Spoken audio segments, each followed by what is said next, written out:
Hello, this is Calotron Plays and welcome back to another Minecraft tutorial video. Today guys, I'll be showing you all how to build these 5 super cool redstone input devices and explain to you how they work. So if you like the sound of that, please make sure to drop a like on the video, and if you really do enjoy, then please make sure to subscribe. But anyway, let's get on with the video. So first up here guys, we have our little circuit, the magic button. And what this is basically, it allows us to send a redstone signal through an empty block here. So we don't need anything here, and yet our piston will still get powered and give us a button output right down here. So let's just push this button, and as you can see, it gives us a signal there. Now how this works is this piston is actually being bud powered, so it's powered, but it doesn't realise it yet. Actually no, it's being powered when we press the button, but it doesn't realise it. The way it can detect this is by this little observer clock here, which is constantly updating the piston. This means that when we actually push the button and it gets powered, it notices and it can give us a simple output. It's simple, straightforward, and it can be used in many different ways inside of a build. Moving on to design number 2, this is the item frame detection button.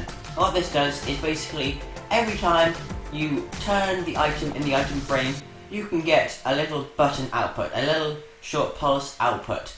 Now this works because when an item is in an item frame, the position it's in also determines what strength of redstone signal it's giving out.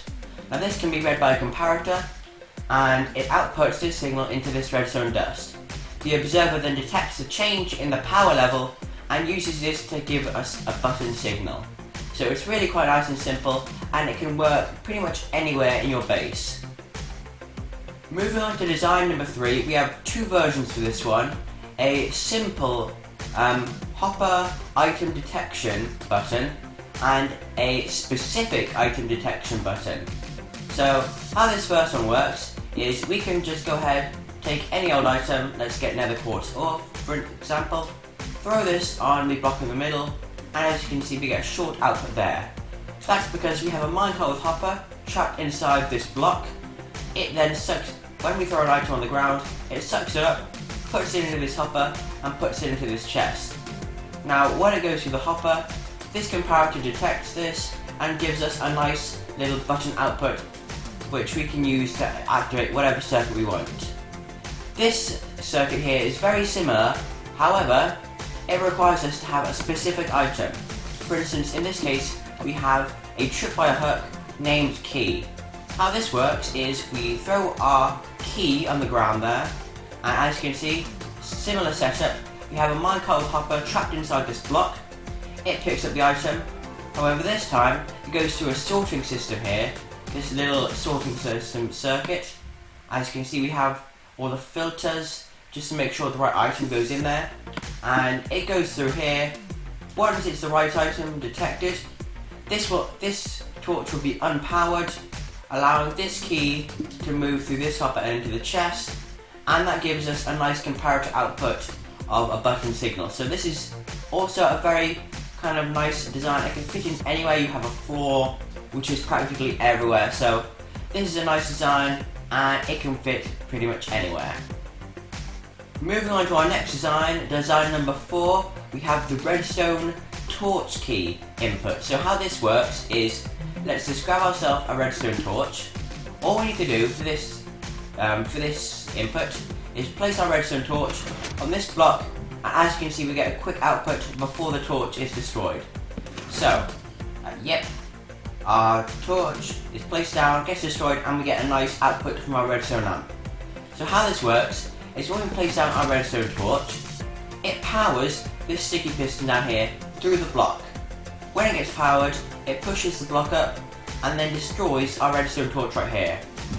Now this observer down here detects that the piston is pushing up, it detects the change, and then gives us a nice output right here, so we can get it simply and efficiently. And for this design, all you need is a wall, and that's pretty much it. A wall and a floor, and it can go perfectly to activate whatever you really need it to. And now, moving on to our final design, we have the redstone lamp bud power detection unit. So what this does is, this redstone lamp will get updated when we walk through this string right in front of it. And the reason it's turning on and off is because currently it is being powered by this redstone torch. However, it doesn't realise it yet. It has to be updated to actually realise it. And when we update it, like this, if behind here, this detector rail, actually no, when we update it, it realises it's being powered. But at that point, when it realises it, this detector rail is pushed right in front of this redstone, redirecting the redstone current, so it's actually not powered. So right now, it shouldn't be powered, but it doesn't realise this until we step out the string. And because of this little circuit here, we can actually give an output so that whenever we're in the string, we are actually powering a circuit. So let me just break away these blocks at the top. If we move this redstone block back by one, we can see whenever we are in the string, that redstone block moves forward, and as we come back, it retracts again, so we have a nice button output for whenever we're in the string. But those were those two designs and how they work. Let's get into actually building them. So for design number one, all you're going to want to need is one button, any block of your choice, one sticky piston, an output source, a redstone repeater, one block of redstone, and two observers.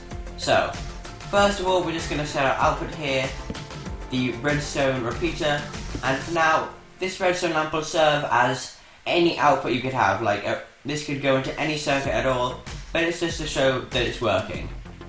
Next, we're going to want to go one block up with our redstone block, face a block on its face with an observer facing into that block, and make sure these two observers are facing into each other to get a constant clock. Next, we're going to want to place up a couple blocks so we can have our sticky piston facing downwards. Then on the block above here, just place one down and then put a button on its face, and your circuit is done. This can now be put into the floor anywhere, perhaps covered by carpets, or maybe you could leave this block here and keep it as this nice little, little totem pole in the ground that seems to magically power a circuit. But that's design number one and how you make it.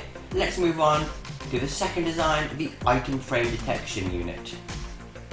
Now all you need for the item frame detection unit is any block of your choice, one comparator, one redstone dot, one observer, your output, and an item of your choosing. So what we're going to want to do here is place a block up with an item frame on its face and your item of choice inside. Then behind it, one comparator, one redstone dot, observer facing in that direction, and our output is right here. It's as simple as that, and this can be built anywhere with relative ease. So that was design number two. Let's move on to design number three, the hopper item detection system. So for the simple design of the hopper item detection unit, we're going to need one rail, one minecart with hopper, one piston, one chest, one hopper, one comparator, your exit signal, some blocks of your choice, and one block of redstone. So all you're going to need, or any power source at all. So to start off with, let's place our chest down right here with our hopper facing into it. Then we can take our comparator running out the back with our redstone source here. Then place the rail on top of the hopper with the minecart with hopper on top of it. Destroy the rail. Then we can place up a couple of blocks to have a block there. Then just go up a little further and we can have our piston facing downwards. And then we just want to power it to shove the block inside or into the minecart with hopper. And now your system is fully done. So we can just give it a test here, throw the comparator on top, and as you can see, we get our little signal and it works nice and fine. Now moving on to the second design for this one, and for this you'll need a little bit more. You'll need a repeater, a redstone torch, some redstone dust, and 2 more hoppers.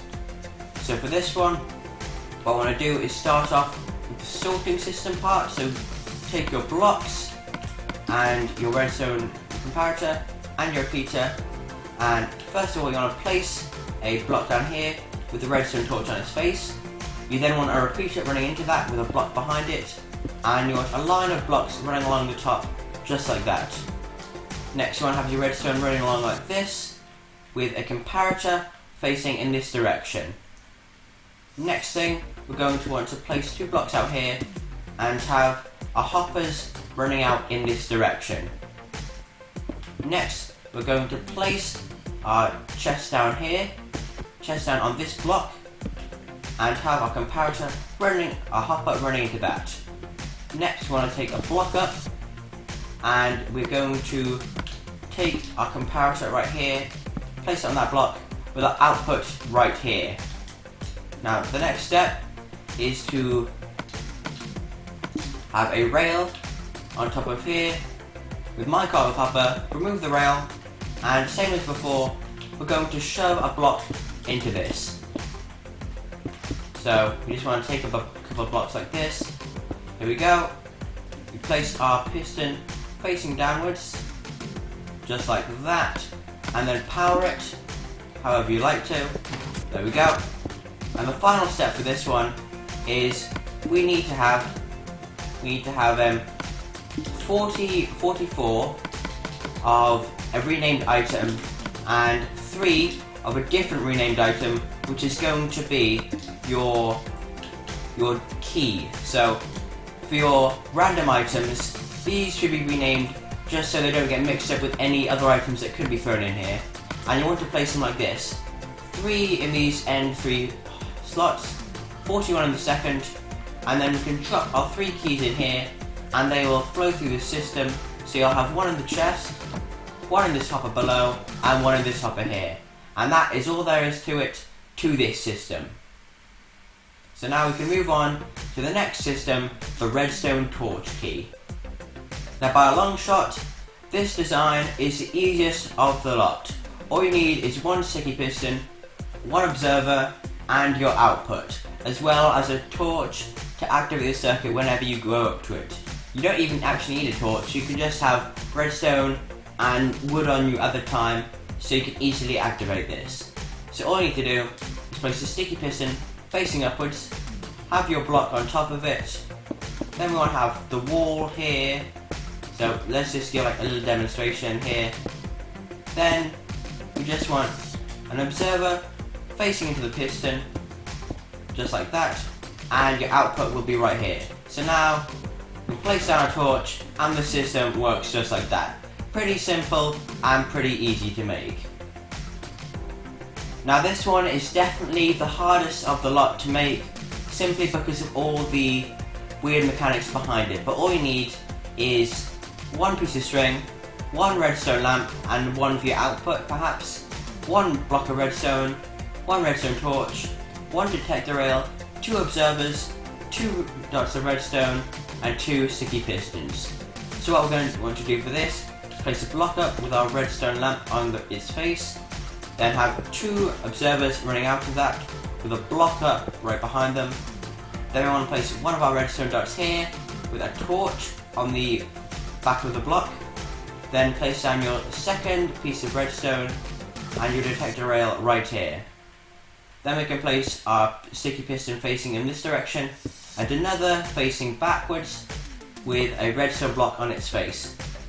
This block will serve as our output, and now your final step is to put a piece of string on the front, and now you have your redstone, you have your bud powering, we have your detection unit right here. So we just step in front of it, we get our button output, and it goes back. And if you want to make it so that it lights up by default, you just have to update it around an odd amount of times. So now, when we go in, it turns off, and this circuit re-enables, meaning that we can use this as just a general light source, as well as being a hidden activation system. But yeah guys, that's it. These are all these systems and how they work. So if you did enjoy this video, please make sure to drop a like on the video, And if you really did enjoy them, please make sure to subscribe and check out some more of my awesome content. But thanks for watching, guys. This has been Calotron Plays.